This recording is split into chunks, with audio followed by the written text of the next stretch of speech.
my name is Sage Ober and I am the Assistant Director of Residence Life and Housing at Dickinson College.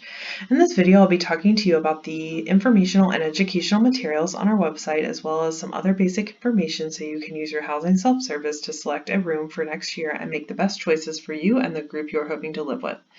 The first thing we'll do is navigate to the website that contains helpful information about the room selection process. First, you'll want to go to the main page for Dickinson College, and when you're there, you will click on this menu button. From there, you will click on the Life at Dickinson button, and from there, the Living on Campus button. You will then go to this page, and you'll scroll down a little bit and see an area for current resident resources, which you will click on. And then you will get more options where you will click on the Housing Operations button. Then a paragraph here will pop up and you will click on this button for room selection. Another way I will mention to get to this page is by using the shortened link we have created, which is tinyurl.com/DSIN room selection. Either way, either of these links will get you to the main page where all of the helpful information about the room selection process is contained. If you scan through this page, you will find a variety of information. However, it is my hope to point out a few pieces of information that are included on this website. First, I'd like to direct you to the calendar of room selection events. If you click on this, you'll be shown a document, and if you read through this, it will give you an idea of all of the most important dates related to the room selection process.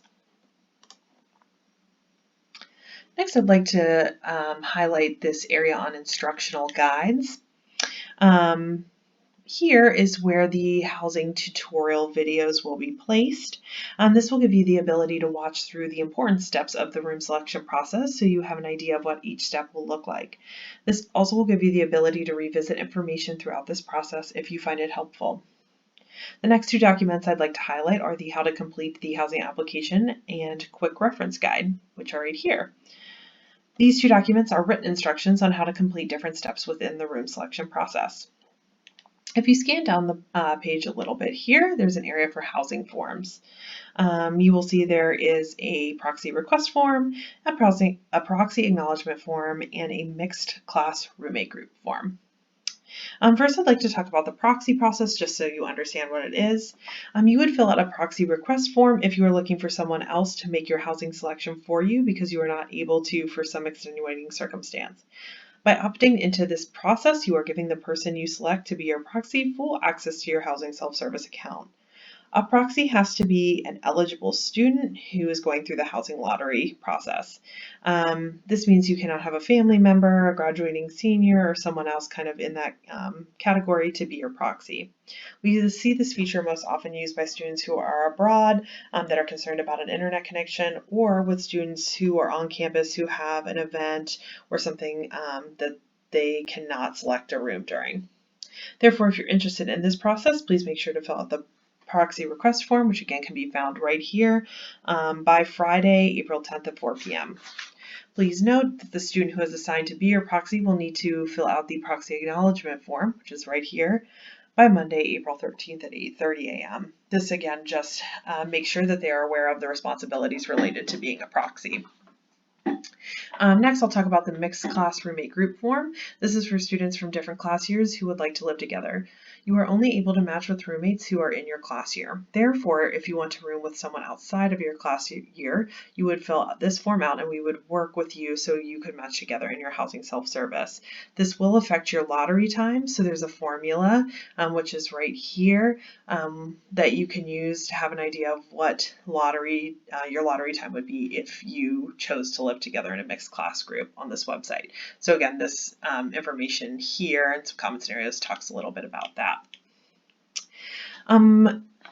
If you scan down below, you will see information about community bathrooms. This is just important to look at so you are aware of the gender designation for the bathrooms on floors in our residence hall buildings.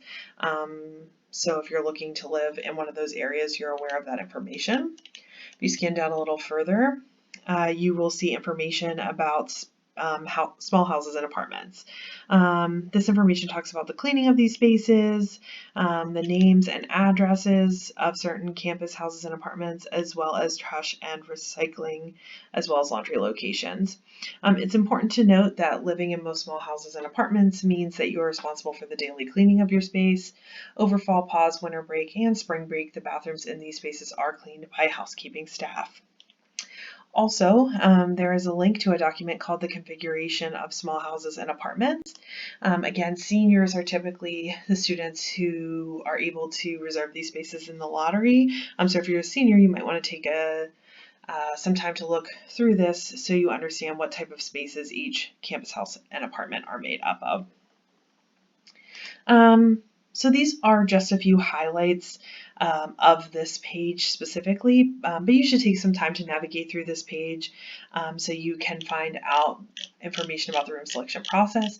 Also, I'll point out here, if you click on the traditional residence hall button or the small houses and apartments button, it will allow you to see more specific information about specific buildings on our campus.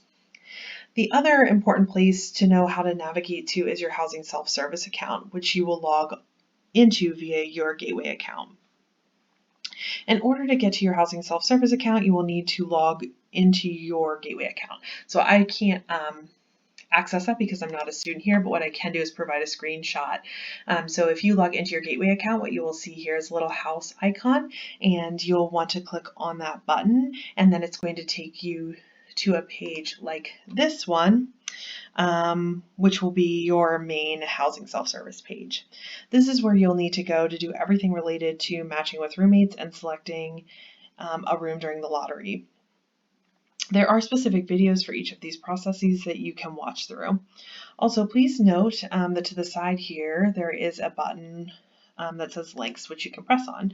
This gives you the ability to navigate to other important websites related to housing. However, what I do want to highlight here is that if you click on this floor plans button, you can see the floor plans for different spaces on campus, which again is helpful as you work to make decisions about what spaces you would like to live in.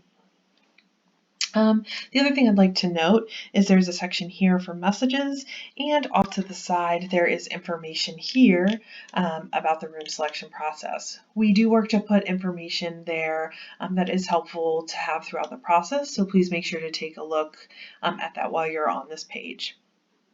This concludes this video on how to find out helpful information about the room selection process.